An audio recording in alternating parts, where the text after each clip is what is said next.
miracle of divine grace. When the grace showers, the dumb wax eloquent. The dashing clouds of sorrows turn into a dazzling array of joy and felicity. The dreadful desert of despair turns into verdant groves of peace and plenty. The thorns of adversities turn into blossoms of blessings. And from the heart that has been like a rock, there emerges the sparkling stream of tender divine love. By grace, all challenges in life turn into guiding lights that lead the soul to immortality. There is the revelation, Aham Brahmasmi, I am the Absolute Self.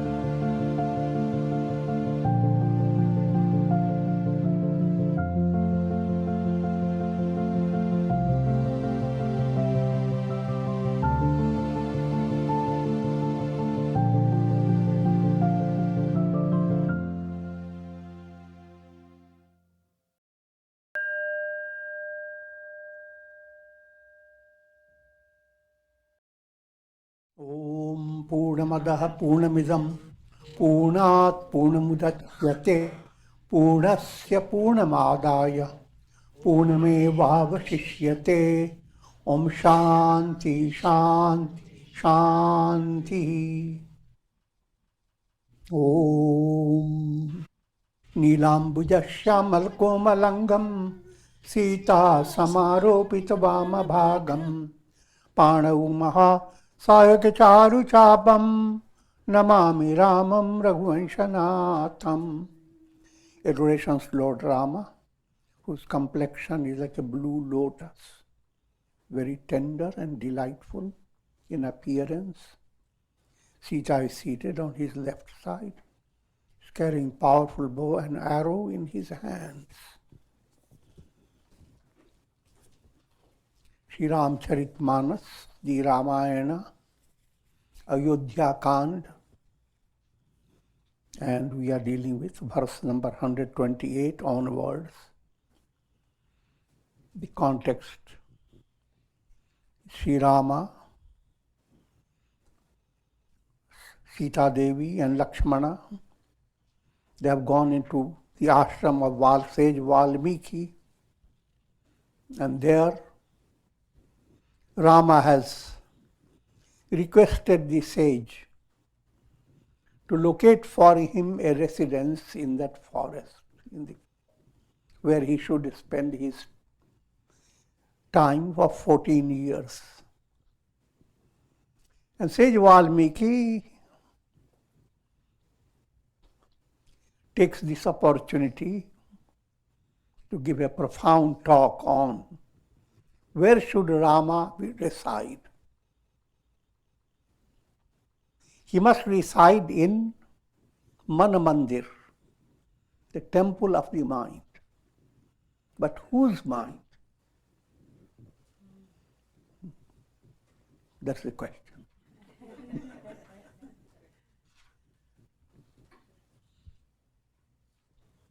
And it is parallel to, in the Gita, the teaching given by Krishna.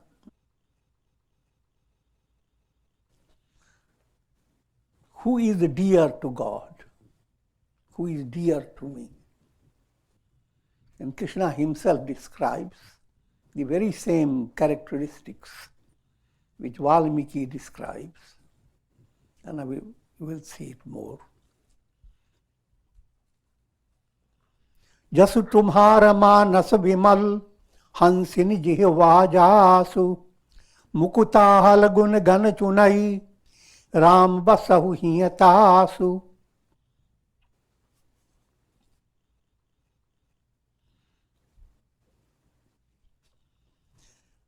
O Rama,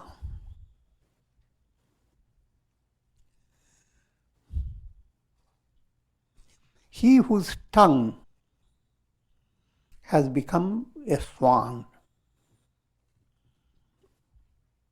and as a swan sporting in the lake of pure mind,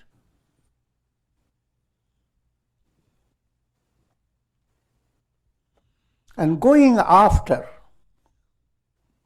pearls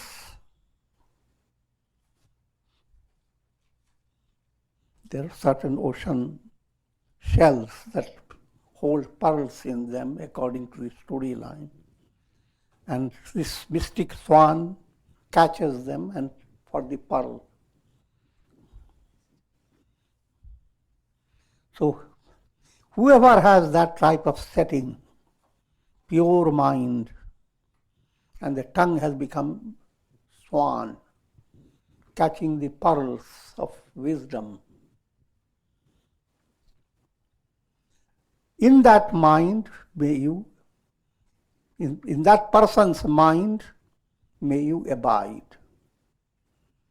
The question is not may you abide, because God abides automatically. But try to understand now the beauty of the poetry, which is mystic poetry. Swan term comes from Sanskrit word hamsa.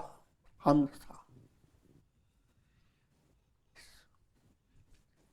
is a tricky word, swan. By saying be a swan, it implies assimilate soham hamsa. Start with your tongue, soham, that I am. Hamsa. And I am all that is. I am that. That I am that. The tongue that says that is swan tongue, Hamsa's tongue.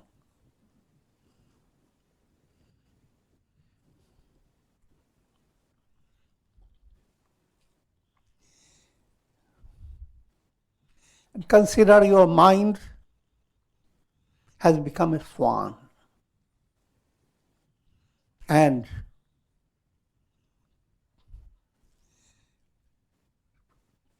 your tongue is bringing out that wisdom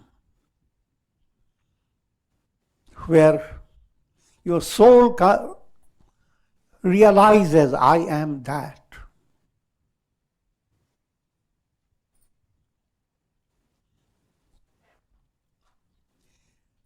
Whoever possesses that type of mind and that type of tongue, two things are important, mind and tongue.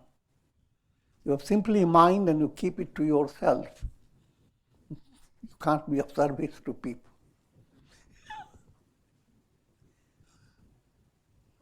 Your tongue has to express the beauty of your mind.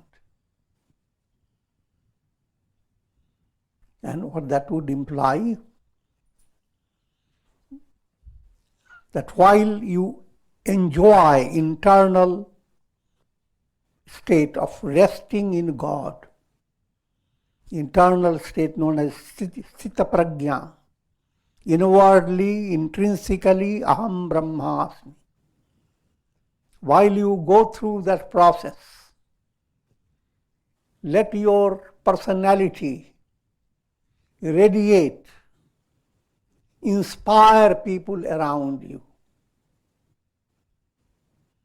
And that you don't have to worry about it automatically. You are as if you are blossoming. The fragrance is wafted automatically.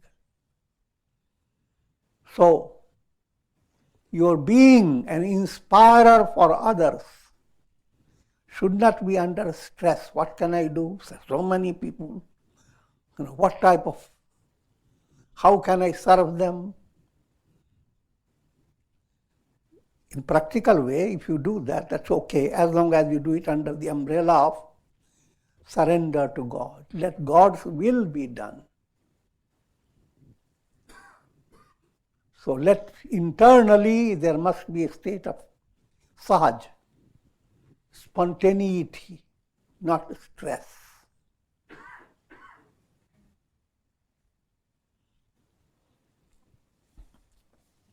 So,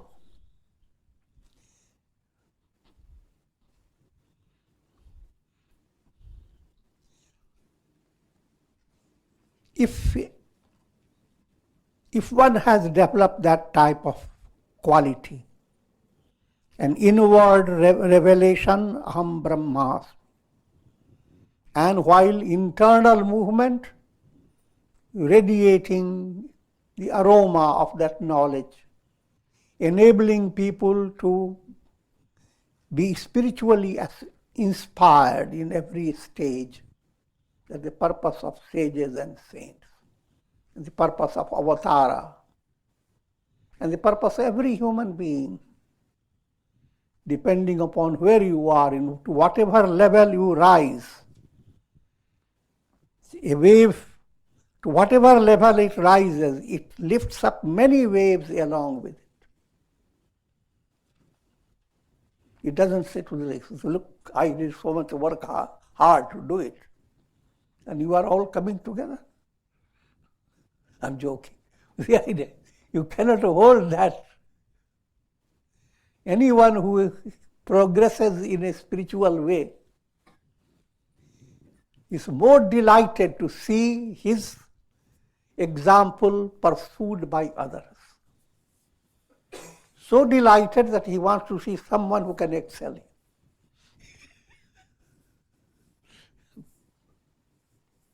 We'll figure that out.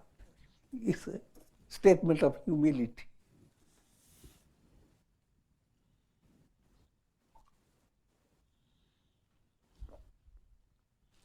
So this is the highest qualification for having Rama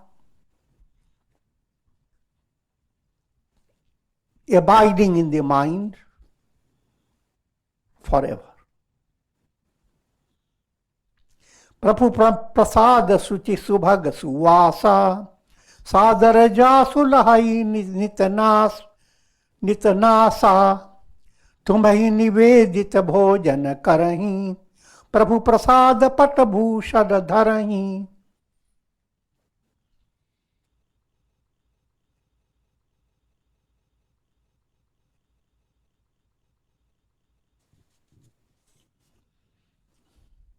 We talked about the tongue, what the tongue should do. It should become like a swan. Now what about the nose?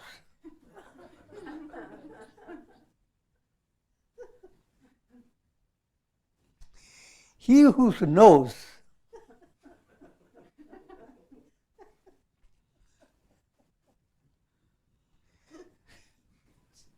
knows where the prasad for God is cooking, where prasad of God can be found. Your nose doesn't go after the prasad of Ravana, of ignorance and its forces. But his nose goes after wherever, you smell, where there is satsanga, or where is the source for your internal inspiration. To possess that type of nose. At this stage you know that I'm not referring to physical nose, which is of course is also practical.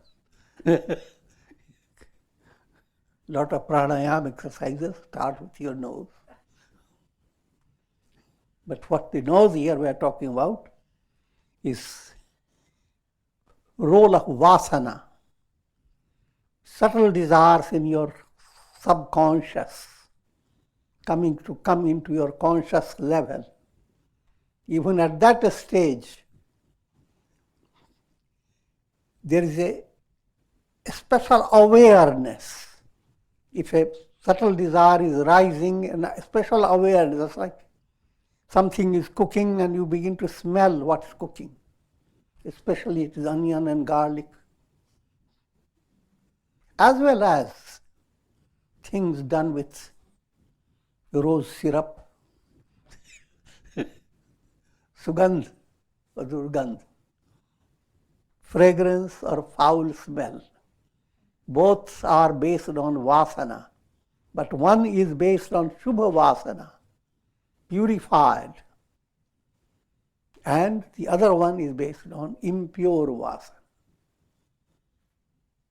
Your mind is a resident. If it is not enlightened, it creates residence for ignorance. This is illustrated in Bhagavad Puran as Kaliya, Yamuna river, where Kaliya dwelt. Anyone going too much of that Yamuna water was killed. If Klesh, Kaliya refers here to ignorance, Kaliya is presented as a snake, and especially it has 5 hoods: ignorance, egoism, attachment, hatred, fear of death. If that ignorance with all these 5 sources of negativity exist in your mind, then God is left behind.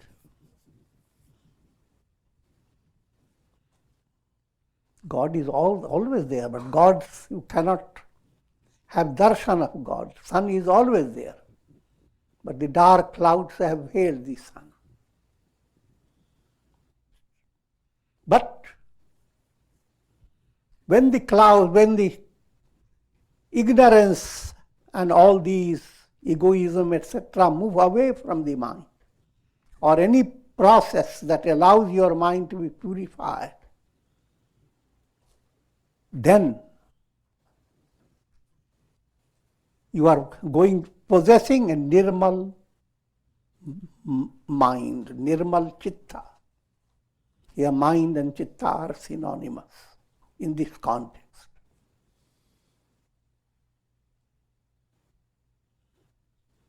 So the more nirmal your mind, the more you are free of the grip of ignorance, egoism, attachment, and impurities. Greater is your nose.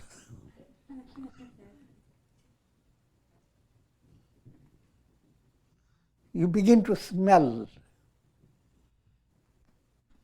glory of God. So much so that your nose is everywhere. The glory of God is everywhere. The entire world is filled with the glory. But coming to a practical way, you begin to advance by, as if smelling sources of satsanga. Satsanga can be from nature. Satsanga can be anywhere, even in your jobs, from people, how they react, goodness, acts of kindness, compassion. Wherever you find these, you are having a source of satsanga, touch of good association. And that's the type of nose, if anyone possesses in his mind, or call it in his heart, will abide God. God is always there, but he will have a revelation that God is there. So figuratively speaking, Valmiki says, O Rama, choose that type of temple of the heart, temple of the mind, where you can abide. And there are many temples, he abides everywhere.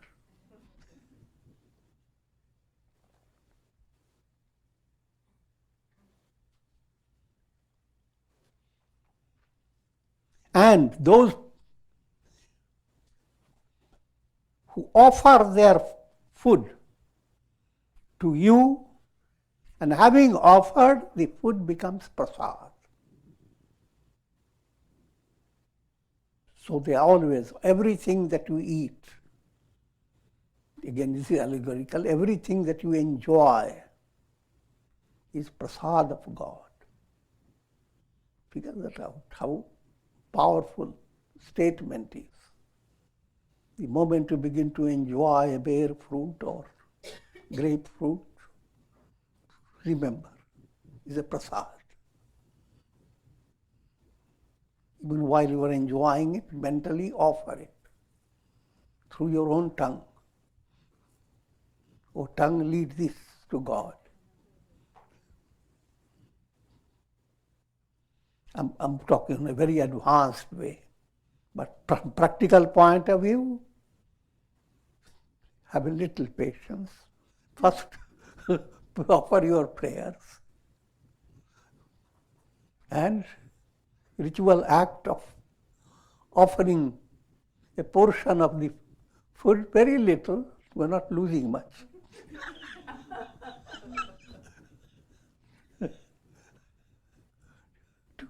to God. And the more traditional way, 5 pinches of food is put out. You are paying 5 debts. Devarina, debt to God. Rishirina, debt to sages. Pitririna, debt to forefathers. Nririna, debt to human beings. Bhutarina, debt to animals, birds and all. 5 types of debts. But we are becoming too confusing. If you pay debt to God, He will take care of others automatically. The highlight is paying debt to God. Simple point.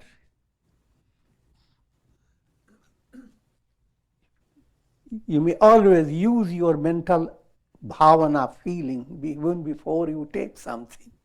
Just takes a second that you are offering it to God. Let it become His prasad. And it is a powerful effect.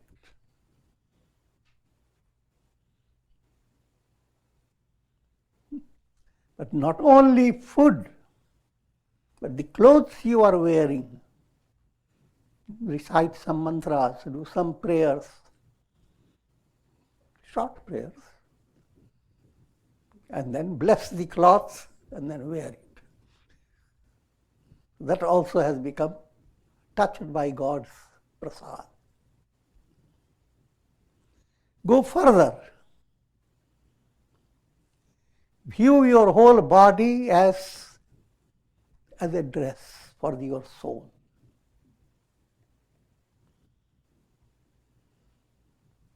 Deho devalayo prokto. And this whole body has been created by God. And God is in presence, reality behind the body. Your body is a temple. It's not a question of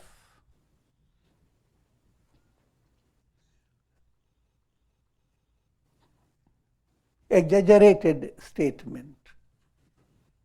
It's a real statement. Temples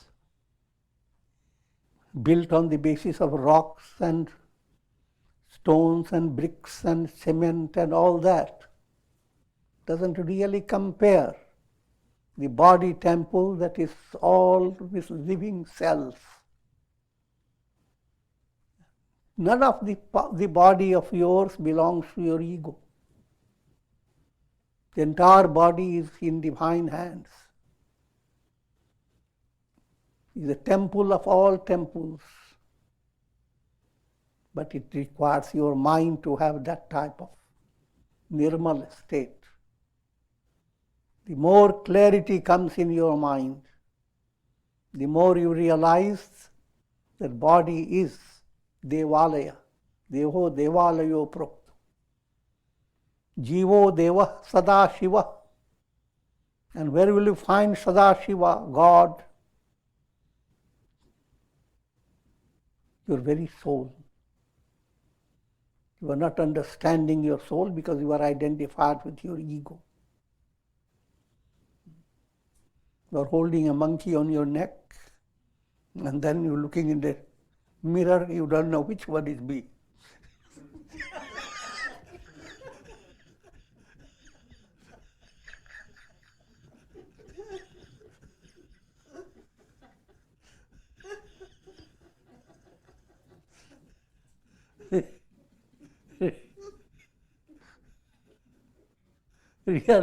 Yeah. Is the Supreme Self, God, the Absolute, Brahman.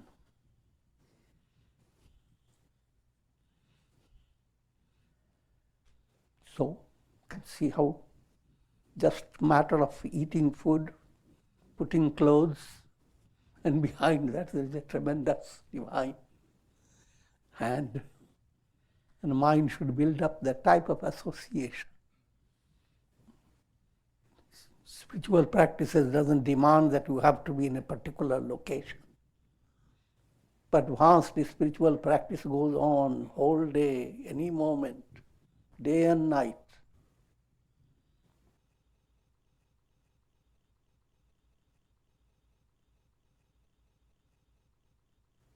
शीश न वहीं सुर गुरु द्विज देखी प्रीति सहित करि विनय विशेखी. Whenever you encounter Sur, literally meaning gods, but here it is allegorical, godly personalities. Guru, spiritual guide. Brahmins. In other words, whenever you encounter a source of spiritual inspiration,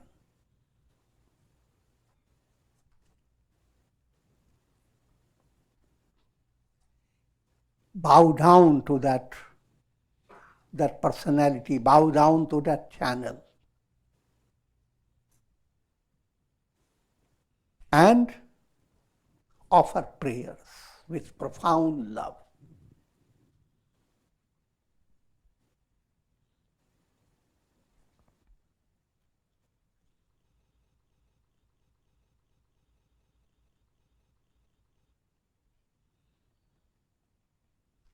In other words, live your life with subtle interest in developing humility, nirabhimanita, and the greater the humility, greater will be your insight into source of inspiration. And anywhere that anyone who brings out that source, you will be bowing down to those personalities. Again, bowing down term does mean your physical bowing down, but that's not you are not limited to it. The real bowing down is with great reverence, follow the example.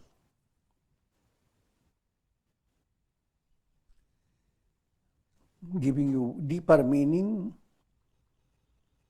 Sur, wherever there is harmony, coordination, that's in music we talk about sur and asur.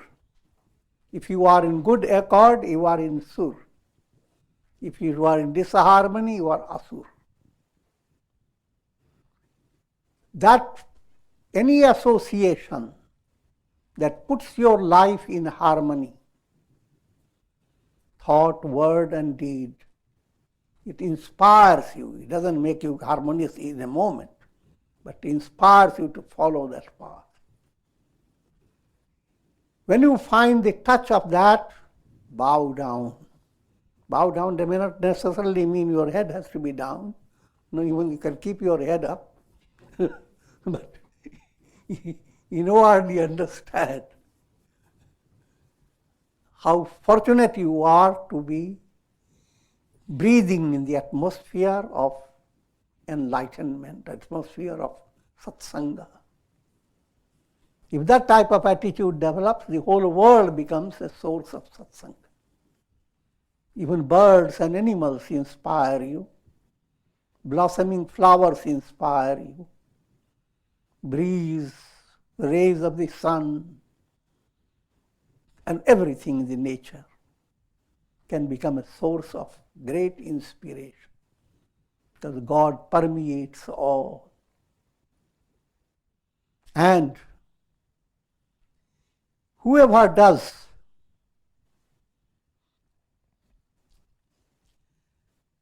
Pad Puja of God, Karnit Karahi Ram Pad Puja, Ram Bharos Hriday Nahi Duja.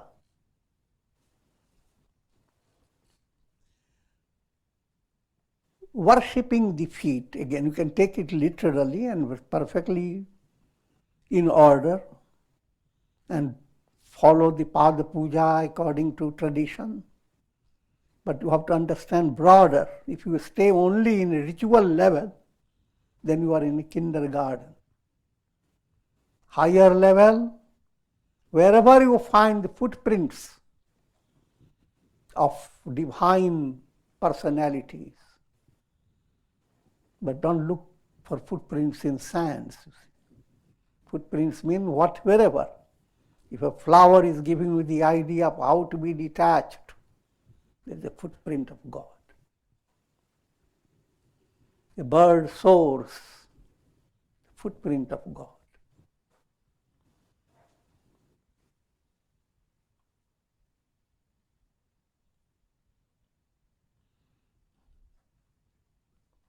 Anywhere your mind is touched with inspiration, understand your head has touched the toe of God.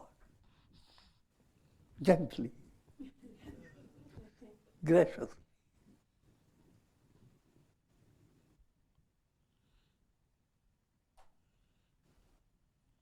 And you have wonderful opportunity day by day to let your head touch the foot of Rama. It will not cause any ulceration.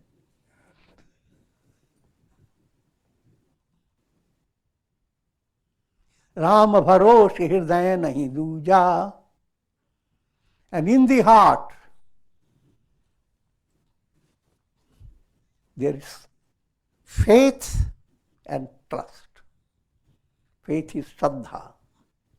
Trust is Vishwas. Ramayana illustrates the role of Shraddha in Hanuman. Shraddha is the foundation of all your spiritual energies and strength. The foundation of all that is faith, Shraddha. Shraddha as represented by Lord Hanuman, he crosses over the whole ocean. Nothing is impossible for him. And Vishwas displayed by Angada, who goes into Ravana's court and places a foot without consulting Rama or anybody. He speaks on behalf of Rama.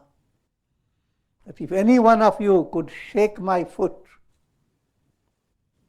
Rama will go back. Don't take it literal, you must know what I am trying to say. Your love, faith in God is so powerful, you don't have to talk to God, should I do this, should I do that?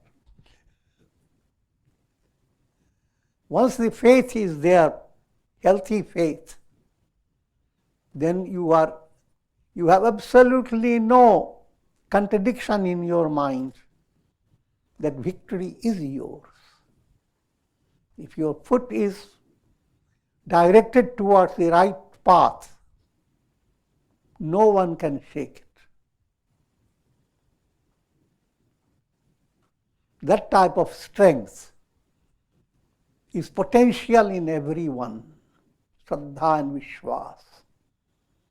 But what is potential, you don't suddenly realize it, it takes it your time, progressively. But though that goal has to be kept in view, no matter how challenging a situation. No matter how challenging a situation, wait. Wait, faith says wait. Vishwas says watch.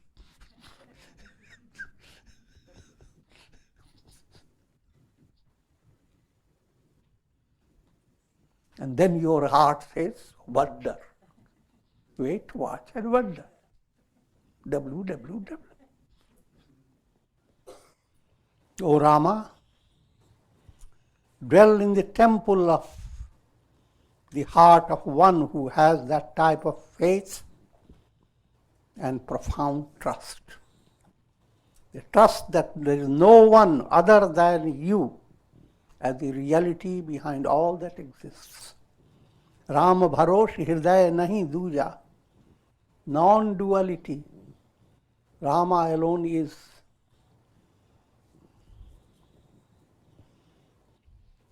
चरण राम तीरथ चली जाही, राम बसहु तिन्ह के मन माही. And one whose feet go to pilgrimage, I'm first giving the literal meaning, pilgrimage centers where Rama is worshipped.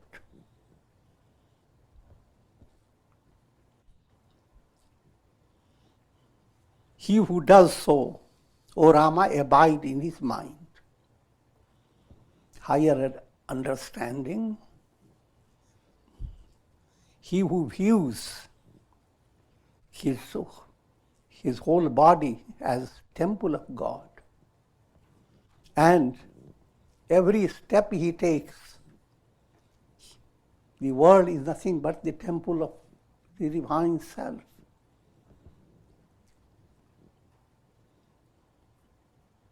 Man changa, the kashwat mein Ganga. You don't have to even get out of your room. Go to your bathtub. And with your mind highly devotional, you find as if you have entered into the Ganges near Gangotri in the Himalayas, and you are enjoying the grace. Bhavana is the important point. When you lack bhavana, then everything else is needed to help you. But when bhavana is there, then that's the highest climax. And bhavana means ghat ghat mein hai sai ramta. God abides in everything. Kan kan mein Shri Ram Rama hai. In every particle, there dwells Rama. There dwells God. That state must develop. Otherwise you stay a kid, always looking for where is God.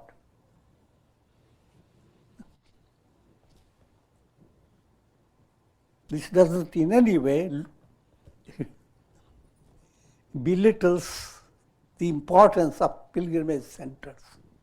All pilgrimage centers, all rituals have their importance.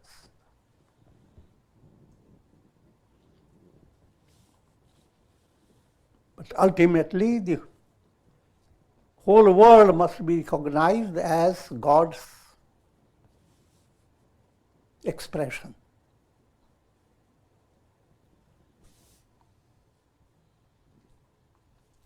मंत्र राजु निज निज जपहि तुम्हारा, पूजहि तुम्हि सहित परिवारा. And dwell in the temple of his heart.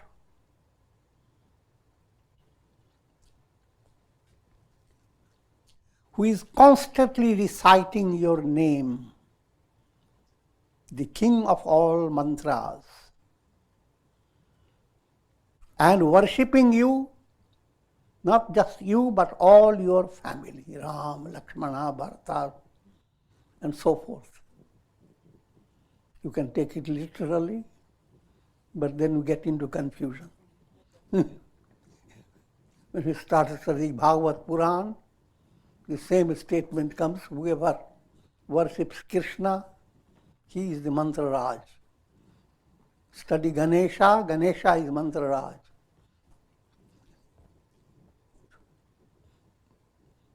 What's the solution? Every mantra is the mantra of same God. Every mantra is, it's called Ishta mantra. And central purpose of your practicing japa is to attain enlightenment, liberation. And every mantra is God Himself. Just like every human being, highly fashionable and progressive, has countless pictures in countless poses. And those who are your fans, they choose different pictures of you. Note, and each one has a different choice. But all that doesn't make any conflict with yourself. You are the same, one and the same. God is one and the same. Can be worshipped as Ganesha, worshipped as Vishnu, as Rama, as Krishna, as Buddha, as Jesus, as Devi, as Saraswati, as Lakshmi.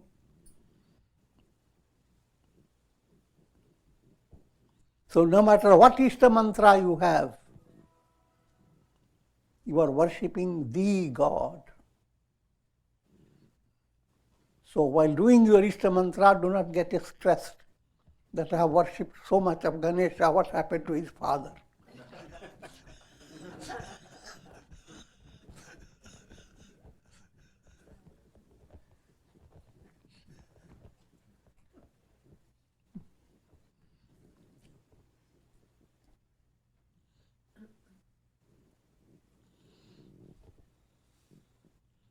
तो मंत्र राजु निज जपहि तुम्हारा. The Ishta mantra is the king of all mantras. And whoever is devoted to that practice of japa, pujahi tumhi sahit parivara. With each mantra and each Ishta Devata, there is a whole associations. You are Ganesha, there is father. Shiva, there is Parvati Devi, and there is lion, and there are many other things associated with Shiva. You can worship them all. Rama's associations bring out many other associations. Krishna, another. All these associations don't make any, they make variations to allow your mind to feel joyous. Like looking at a beautiful forest, but every angle gives you variation. Forest is the same forest. You are enjoying it whichever way you like. Keep your mind in one angle and it is giving you all the beauty. So have Krishna, have Rama, and if you blend them, there is absolutely no harm. Only is if you go on blending too much, your mind is not focusing on one. So Ishta mantra is like your home. You can go to all houses, but ultimately you have more rest and more settled state with your home. Your home is not in any way contradicting with others.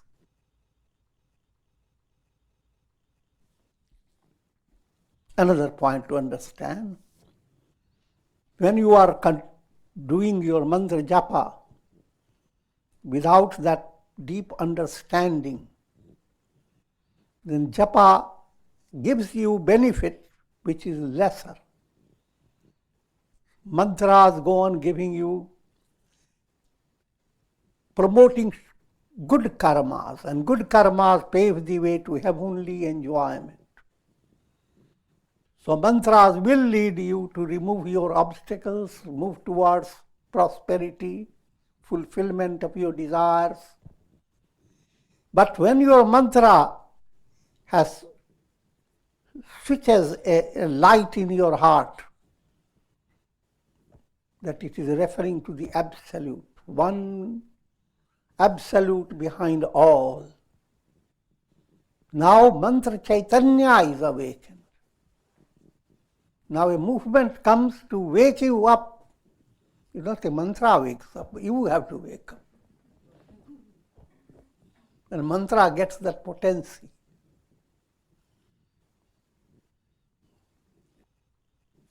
In practice, you don't worry about when is my mantra gets into mantra chaitanya. It will happen by its own way. And it may happen in degrees. Same mantra can create an expression of power that your mind will be amazed.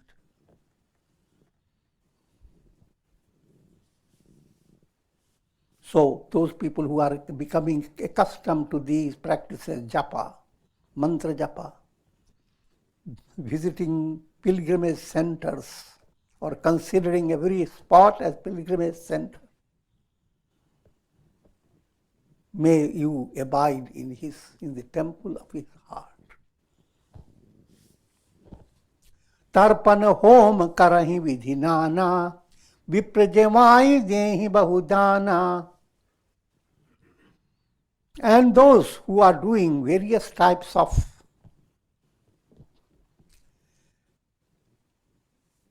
yajnas, sacrifices, where you pour various oblations into fire.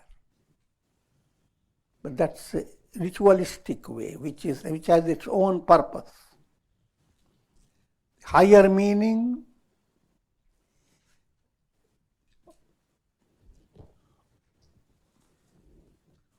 all acts of goodness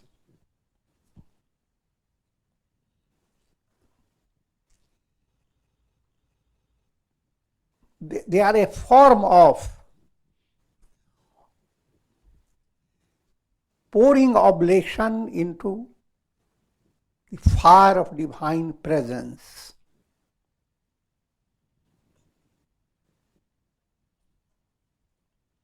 In other words, all your acts that allow the impurities to be sublimated, that's the basis of yajna.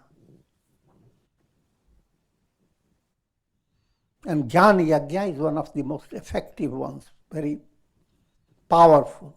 Jnana yoga means sharing knowledge.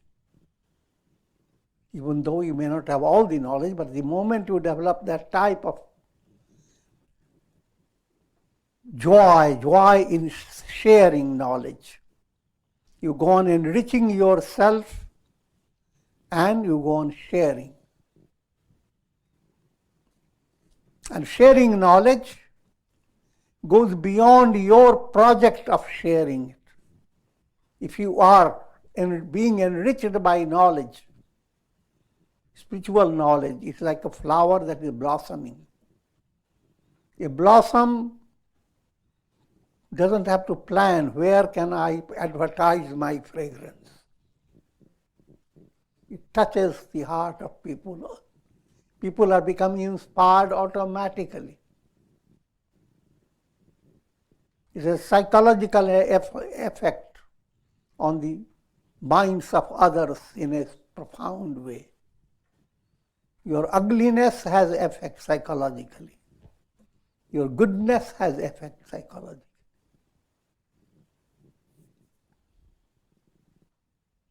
Viprajamai dehi bahudana. And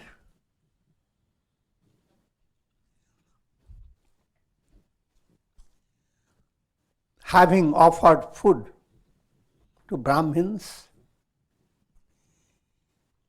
those who give lot of charity, giving food to Brahmins, of course, adoring all those people who are promoter of spirituality. Brahmins are those who are leading others, guiding others on the path of dharma. The main message is you must develop a heart that worships the Brahmins and performs acts of charity.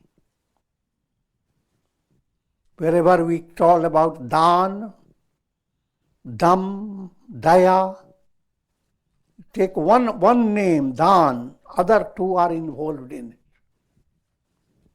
Charity, complete mantra is a da mantra. Dhamma, control of mind and senses. Dan, charity. Daya, compassion. All this da becomes a profound root letter in Indian culture.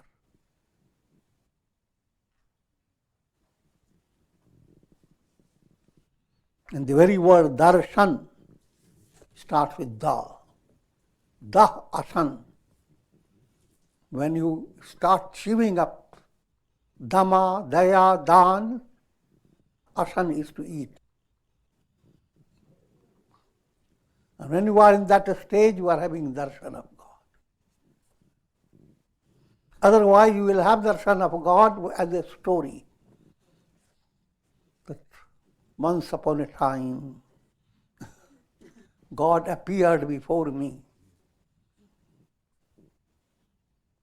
And you have a long story to tell. It's all good. No harm in that. Rather, it's wonderful. But what is more important, will you stay with this story or will God do something in your personality?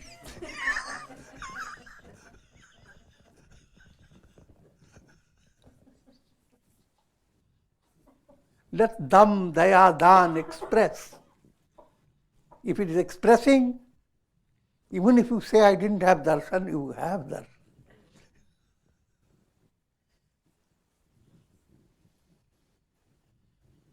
Otherwise, your darshan is palabra.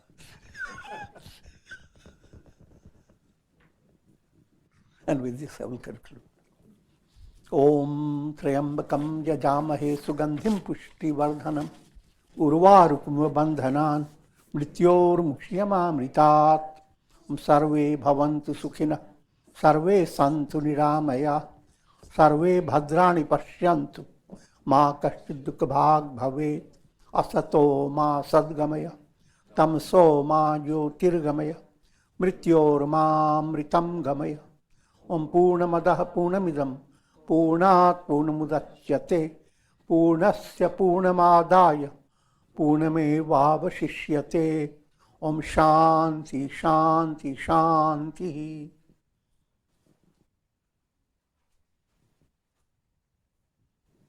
Om Shri Ramaya Namah Om Namah Shivaya Hari Om Tat.